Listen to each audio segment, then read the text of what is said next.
A las brujas se les teme, porque en muchos pueblos no se les mira como fantasmas ni como monstruos. Se les teme como personas capaces de hacer daño y seguir viviendo cerca de los demás, saludando en la calle, cerrando su puerta al anochecer y esperando el momento en que alguien se atreva a provocarlas.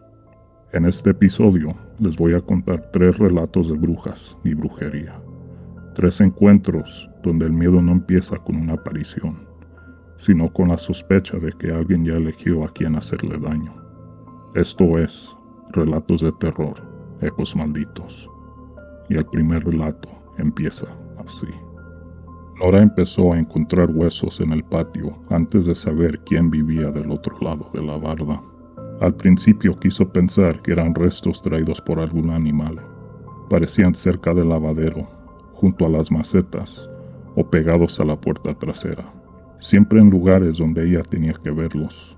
Eran 2 o 3 pedazos cada vez. Sergio, su esposo, los recogía con una pala y los tiraba lejos. Para él, el problema era incómodo, pero todavía podía explicarse. La casa estaba en un pueblo pequeño. Había terrenos cerca y los animales se metían por cualquier parte. Nora intentó creer lo mismo, pero los huesos siguieron apareciendo. Una mañana los encontró acomodados junto al tendedero, formando una línea corta que apuntaba hacia la barda de la vecina. Ya no parecía basura. Alguien los estaba poniendo ahí. Esa misma tarde lo comprobó. Nora estaba en la cocina cuando escuchó algo caer en el patio. Salió rápido y alcanzó a ver una mano retirándose por encima de la barda.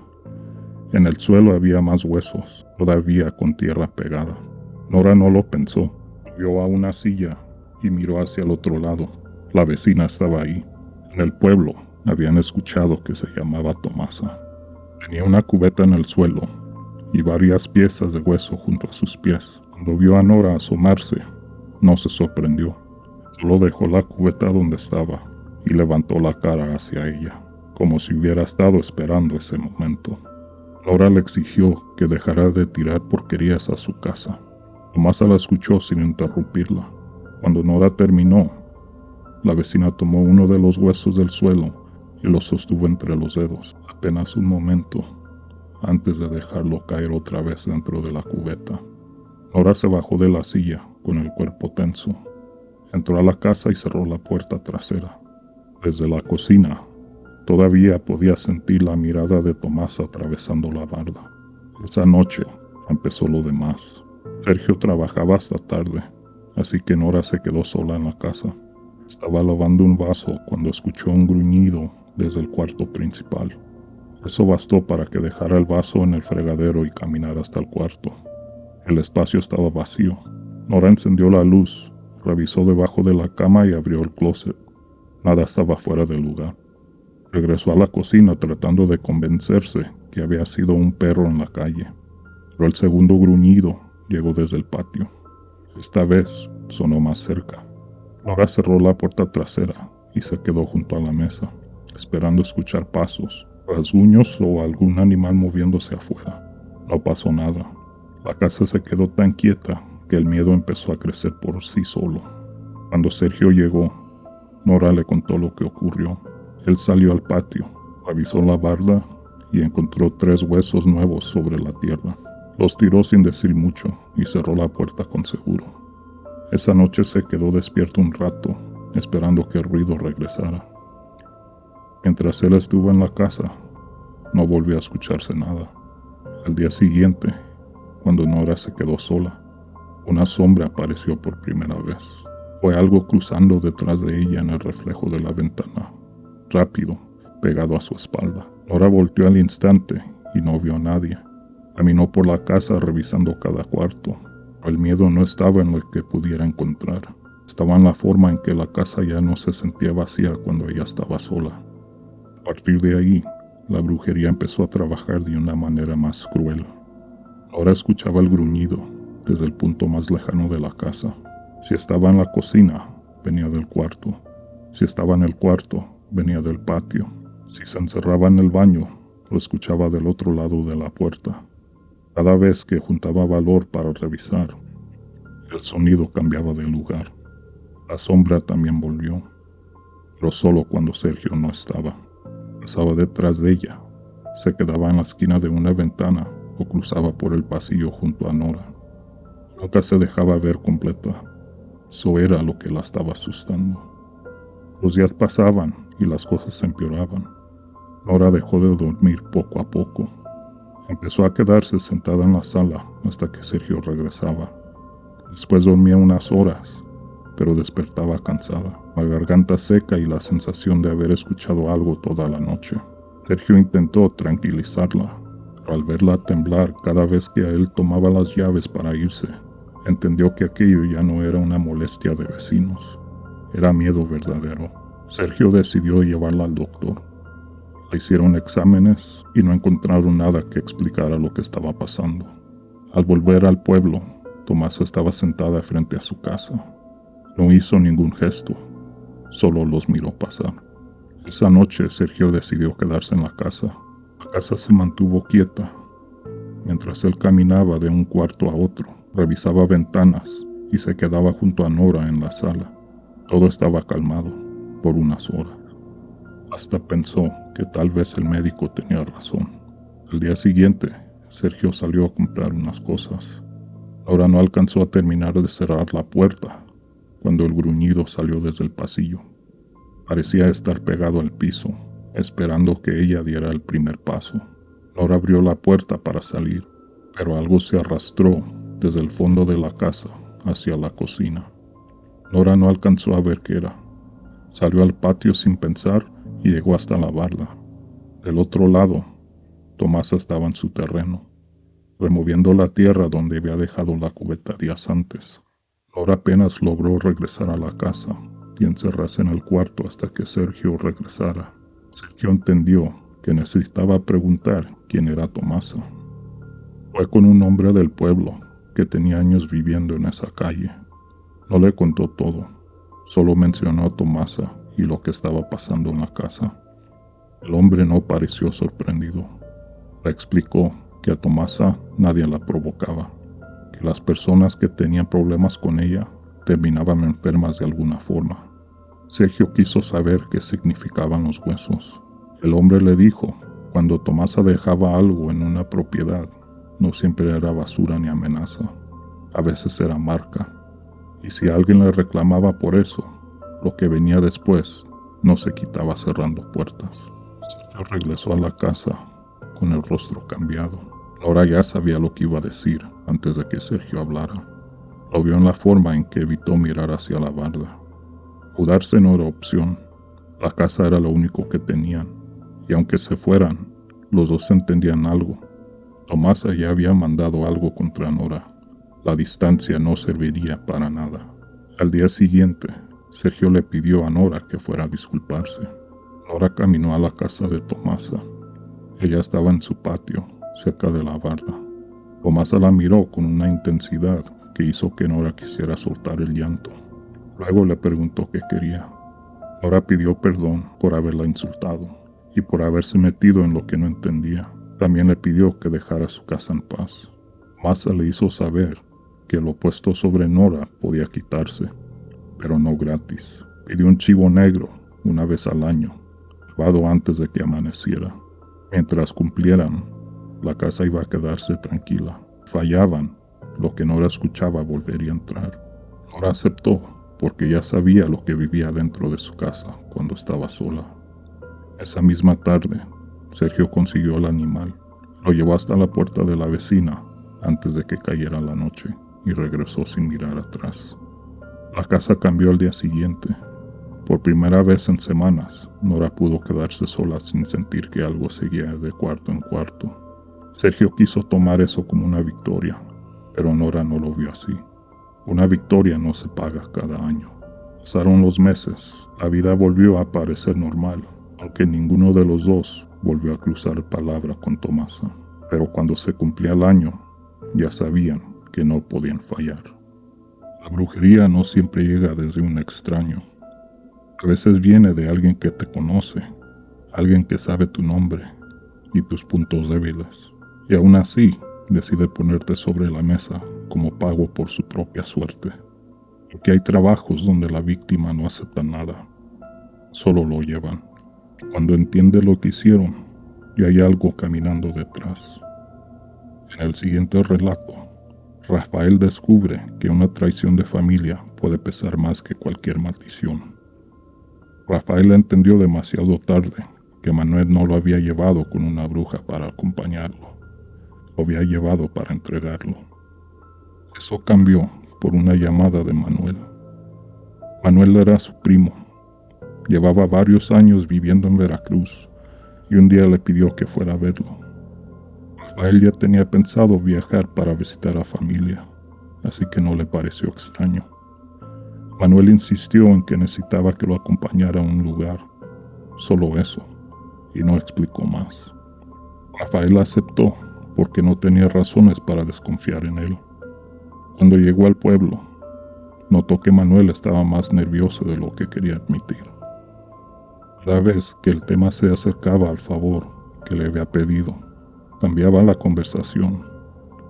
Rafael pensó que se trataba de algún problema personal, algo que le daba pena contar. La mañana de la cita, Manuel por fin le dijo que iban a ver a una bruja. Rafael se rió porque creyó que era una broma. Manuel solo le explicó que en el pueblo había gente que arreglaba problemas de esa manera. Rafael preguntó qué tenía que ver él en eso. Manuel aseguró que nada, solo tenía que estar presente. El lugar no parecía preparado para asustar a nadie. Era un cuarto pequeño detrás de una casa. La bruja estaba sentada junto a una mesa baja. Era una mujer mayor, de mirada pesada. Al entrar, apenas volteó hacia Rafael. Toda su atención se fue con Manuel. Le pidió algunas cosas, acomodó un pañuelo sobre la mesa y empezó a hacer el trabajo sin explicar demasiado. Rafael se quedó cerca de la pared. No quería meterse, porque entendía que para Manuel aquello era importante. Desde donde estaba, alcanzaba a ver las manos de la bruja moviendo ramas, ceniza y algo envuelto en la tela. Manuel seguía sus indicaciones sin preguntar. Parecía más obediente que asustado, y eso inquietó a Rafael. En un momento, la bruja se detuvo. La mano que tenía sobre la mesa quedó suspendida apenas unos segundos. Después levantó la mirada y la clavó en Rafael. Hasta ese instante, ella casi no lo había tomado en cuenta, pero esa mirada fue distinta, como si acabara de confirmar algo que Manuel ya le había prometido antes de llegar. Rafael sostuvo la mirada, porque no supo qué más hacer. La bruja volvió al trabajo y siguió con Manuel. Al terminar, salieron de la casa sin que Rafael le entendiera qué había presenciado. Manuel parecía aliviado. Le dijo a Rafael que ya casi estaba todo arreglado. Solo faltaba cumplir con una cosa pequeña esa misma semana. Rafael le preguntó qué cosa. Manuel le respondió que era asunto suyo. Eso le molestó, pero no quiso pelear. Había viajado lejos para acompañarlo, y ahora sentía que lo habían usado. Aún así, se quedó unos días más con la familia. Manuel no volvió a mencionar a la bruja. Cuando Rafael intentaba tocar el tema, su primo lo cortaba con excusas. Rafael regresó a los Estados Unidos, pensando que aquello quedaría como una experiencia rara de viaje. Durante los primeros días todo siguió igual. Después empezó una inquietud que no podía explicar. Se le olvidaban cosas importantes. Dejaba llaves donde no debía. Perdía documentos y confundía fechas. Por las noches despertaba con la sensación de tener una deuda encima, algo urgente que no recordaba haber aceptado. Al principio lo atribuyó al viaje. Luego empezó a desesperarse siempre antes del amanecer. Rafael abría los ojos con el corazón acelerado, como si alguien acabara de acercarse a la cama. Se quedaba sentado durante minutos, tratando de entender por qué sentía que algo estaba pendiente de él. Decidió llamar a Manuel. La primera vez Manuel contestó. Rafael le dijo que algo no se sentía bien desde el viaje. Le preguntó si había cumplido lo que la bruja le pidió. Manuel guardó silencio. Después, aceptó que no lo había hecho. Le explicó que se sintió tonto y que pensó que nada pasaría si dejara pasar los días. Rafael quiso saber qué le había pedido la bruja. Manuel no le quiso decir. Eso fue lo que le confirmó a Rafael que no se trataba de estrés. Manuel sabía más de lo que decía. También sabía por qué Rafael había empezado a sentirse así. A partir de esa semana, la vida de Rafael comenzó a romperse de una forma precisa. Perdió el trabajo en que llevaba años. No hubo una explicación que le pareciera suficiente. Su relación también terminó casi sin discusión, como si todo alrededor se estuviera cerrando al mismo tiempo. Rafael intentó mantenerse de pie, pero cada pérdida llegaba con la misma sensación. Algo estaba quitando el espacio. Esa noche, mientras buscaba trabajo, escuchó movimiento detrás de él. Volteó rápido y se quedó mirando hacia el pasillo, esperando encontrar una explicación sencilla. Pero entonces, algo raspó el piso dentro del cuarto. Rafael se levantó, caminó hasta la puerta y encendió la luz. Todo normal. Aún así, al entrar sintió que el aire del cuarto estaba más pesado que antes, como si alguien hubiera estado ahí y acabara de retirarse. Esa noche batalló para dormir. Cuando por fin cerró los ojos, algo jaló las cobijas desde el pie de la cama. Rafael se incorporó de inmediato. La cobija cayó al suelo, arrastrada hasta la mitad del cuarto. Al amanecer, salió de la casa y fue a una tienda donde una señora mayor escuchaba ese tipo de problemas. Rafael le contó lo de Veracruz y lo que estaba pasando de regreso. La mujer no necesitó hacer muchas preguntas. Le dijo que tenía que volver con la bruja. Luego, le dijo algo que Rafael no quiso escuchar. Si Manuel había dejado algo sin cerrar, tal vez ya no iban por él. Ahora venían contra Rafael. Rafael compró los boletos esa misma noche. Antes de salir, volvió a escuchar movimiento dentro de la casa. Esta vez venía de la cocina. Sonó como si alguien empujara una silla contra el piso. Rafael tomó el teléfono y amenazó con llamar a la policía, aunque sabía que no había nada ahí. El ruido se detuvo. Cuando revisó, todo estaba en su lugar. Esa madrugada no se quedó en casa. Rentó un cuarto cerca del aeropuerto, pensando que cambiar de lugar le dejaría unas horas de descanso. Se equivocó. Despertó a las 3 de la mañana con la certeza de que alguien estaba de pie junto a la cama. Rafael se alistó, tomó su mochila y salió del cuarto y esperó el vuelo en el aeropuerto hasta que amaneciera. Al llegar a Veracruz, fue directo a buscar a la bruja. La mujer no estaba. Solo encontró a un hombre que no había visto el día que fue con Manuel. El hombre le dijo que regresara al día siguiente, pero Rafael no quiso quedarse sin respuesta. Preguntó por Manuel y nadie supo decirle dónde estaba. Algunos familiares no contestaron, otros fingieron no saber nada. El silencio alrededor de su primo era demasiado ordenado para ser casualidad. A la mañana siguiente, el hombre salió de la casa de la bruja y le entregó un costalito cerrado con hilo. No le explicó qué había adentro, solo le indicó que debería ir al cerro después de la medianoche y llevarlo sin abrir. La bruja lo vería allá. Rafael pasó el día con el costalito en la bolsa, sintiendo su peso, aunque era pequeño. Esa noche caminó hacia el cerro. El camino estaba solo y cada paso le daba sensación de que algo venía detrás de él. Cuando llegó al punto indicado, vio una fogata entre los árboles. La bruja estaba frente al fuego. No parecía sorprendida de verlo. Lo miró como lo había mirado la primera vez, con esa misma certeza de que alguien reconoce algo que ya le pertenece en parte. Rafael quiso preguntar por Manuel, pero la bruja no necesitó escucharlo. Le hizo saber que Manuel había pedido una vida distinta, más suerte, más dinero, más camino abierto. Pero este tipo de trabajo no se pagaba solo con palabras. Manuel había llevado a Rafael para que quedara como parte del pago si no le cumplía. Por eso Manuel insistió en que lo acompañara. Rafael no pudo creer que su primo le hubiera hecho algo así. La bruja le explicó que el maleficio ya había empezado a cruzar hacia él. Todavía no lo alcanzaba por completo, pero cada noche se acercaba más. Eso era lo que movía las cosas en la casa. Rafael pidió que se lo quitara. La bruja aceptó, pero lo dejó claro que nada se retiraba sin llevarse algo. Y pidió una pertenencia que hubiera usado durante años. Rafael llevaba un reloj viejo que había comprado con su primer sueldo. Se lo quitó y lo entregó. La bruja lo tomó sin mirarlo mucho, como si el valor sentimental pasara más que el objeto. Después le ordenó quedarse quieto junto al fuego. Rafael sintió frío en la espalda y una presión que bajaba desde la nuca hasta la cintura, como una mano larga entrando por la columna.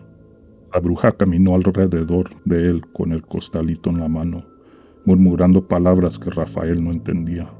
El fuego parecía moverse con las palabras de la bruja. Entonces algo se apretó detrás de Rafael. Sintió que lo jalaban hacia atrás. La presión le subió hasta el cuello. Rafael empezó a respirar con dificultad. La bruja abrió el costalito y arrojó algo al fuego. La presión que sentía Rafael se fue. Rafael cayó de rodillas sobre la tierra y pudo respirar. Cuando levantó la cabeza, la bruja tenía el reloj en la mano. Ya no marcaba la hora. Las manecillas estaban detenidas. Rafael entendió que algo se había quedado ahí, atrapado en un objeto que había sido suyo durante años. La bruja le advirtió que no se volviera a meter a trabajos ajenos, porque aquello regresaría con más fuerza. Rafael regresó al pueblo antes de que amaneciera, y ese mismo día volvió a Estados Unidos. Tiempo supo que su primo había intentado pedirle lo mismo a otro familiar antes de llamarlo a él. Ese familiar se negó a acompañarlo, y quizá por eso Manuel pensó en Rafael, que venía de lejos y no entendería las reglas de ese lugar. Hay brujería que se mueve por deuda, ambición o traición. En la última historia, Alicia descubre que una ventana cerrada no siempre alcanza para dejar algo afuera.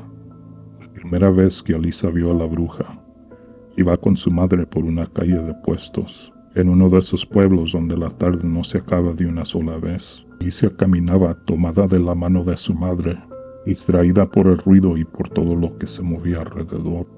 Entonces la vio. Era una mujer mayor, parada entre la gente, unos pasos atrás. Estaba ahí mirando a Alicia como si la estuviera esperando desde antes. Alicia pensó que tal vez era alguien conocido de la familia, pero esa idea se le fue rápido. La mujer levantó una mano despacio y la saludó. Luego sonrió de una forma que hizo que Alicia se escondiera detrás de su madre. Alicia cerró los ojos un instante, esperando que al abrirlos ya no estuviera ahí. Pero cuando volvió a asomarse, la mujer seguía en el mismo lugar. Entonces la mujer llamó a Alicia por su nombre. Alicia jaló la mano de su mamá y señaló hacia los puestos. Su mamá volteó molesta, pensando que ella estaba inventando cosas. Miró hacia donde Alicia señalaba, pero no vio a nadie fuera de lo normal. Alicia insistió con el dedo todavía levantado. La mujer seguía ahí, pero su madre no la veía. Eso fue lo primero que le asustó de verdad. Su mamá le dijo que se dejara de cosas y caminara. Alicia siguió el camino, pero al avanzar entre la gente sintió que la mirada de la mujer se quedaba encima. De regreso a casa ya era noche. Caminaron por la misma calle de siempre, pero Alicia no soltó la mano de su madre.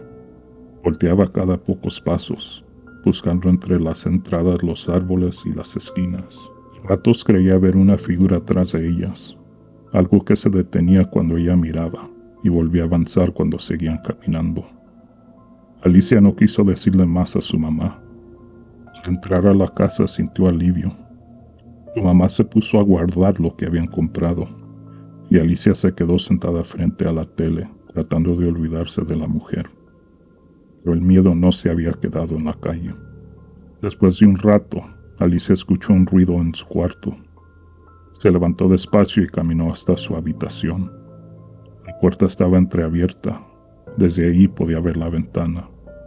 Y afuera estaba la mujer. Alicia se quedó sin reaccionar. La mujer tenía la cara casi pegada a la ventana, mirándola con la misma sonrisa. La mujer levantó una mano y la movió apenas, llamándola otra vez. Alicia no recordó después las palabras exactas. Solo recordaba que la mujer le pedía que fuera con ella. Alicia gritó. Su mamá llegó corriendo al cuarto y la encontró señalando a la ventana. Al principio iba a regañarla otra vez, pero esta vez también la vio. La mamá de Alicia se quedó mirando unos segundos, sin entender cómo alguien había llegado hasta esa ventana y cuánto tiempo llevaba ahí. Alicia lloraba, repitiendo que era la misma señora de la calle. Entonces se escuchó un ruido de la sala. La mamá volteó a ver, y cuando regresó la mirada a la ventana, la bruja ya no estaba. La mamá de Alicia no se acercó de inmediato. Primero miró hacia el patio, luego hacia la calle, buscando una explicación que no llegó. Después cerró la cortina con rapidez y apartó a Alicia de la ventana. No pasaron ni 2 minutos cuando se escucharon pasos sobre el techo. Su mamá levantó la mirada al instante. Los pasos se detuvieron justo arriba del cuarto. De repente, la casa quedó en silencio. Entonces se escuchó una risa macabra. Después vino un chillido. Parecía el de un ave grande rondando muy cerca. Los pasos volvieron a escucharse sobre el techo. Iban de un lado a otro, rodeando la casa desde arriba. Alicia escuchaba cada movimiento. Quería preguntar qué estaba pasando, pero su mamá no la dejó hablar. Solo la llevó hacia la cocina y abrió un cajón. Sacó unas tijeras, las abrió en forma de cruz y regresó con Alicia al cuarto. Levantó la almohada y las colocó debajo, justo donde iba la cabeza de Alicia. Después tomó sal y la dejó caer sobre el marco de la ventana. Luego acostó a Alicia en la cama y le indicó que no mirara hacia la ventana pasara lo que pasara. Los pasos empezaron a sonar como si algo se arrastrara despacio sobre la casa, buscando por dónde bajar. La risa volvió más lejos, mezclada con ese chillido de ave que parecía moverse alrededor del patio. Su madre se sentó junto a la cama y se quedó mirando hacia la puerta. El sonido sobre el techo siguió durante varios minutos. A veces se alejaba, luego volvía y se detenía justo encima del cuarto. Alicia cerró los ojos, pero eso no la ayudó. Cada vez que la casa quedaba quieta, esperaba escuchar su nombre otra vez. La última vez que se escuchó la risa vino del patio. Después, todo quedó en silencio. Su mamá no se movió hasta que amaneció. Al día siguiente, quitó las tijeras, limpió la sal y actuó como si nada hubiera pasado. Pero durante meses, antes de dormir, usó las tijeras abiertas debajo de la almohada de Alicia, siempre en forma de cruz. Si llegaste a este punto, gracias por quedarte hasta el final. No todos escuchan estas historias completas. Algunos se van antes de que termine la noche. Otros se quedan y después ya no duermen igual. ¿Estos relatos te dejaron pensando en alguien? Compártelo. Esto fue Relatos de Terror, Ecos Malditos. Y cuidado, que no te lleven las brujas. Nos vemos en el siguiente episodio.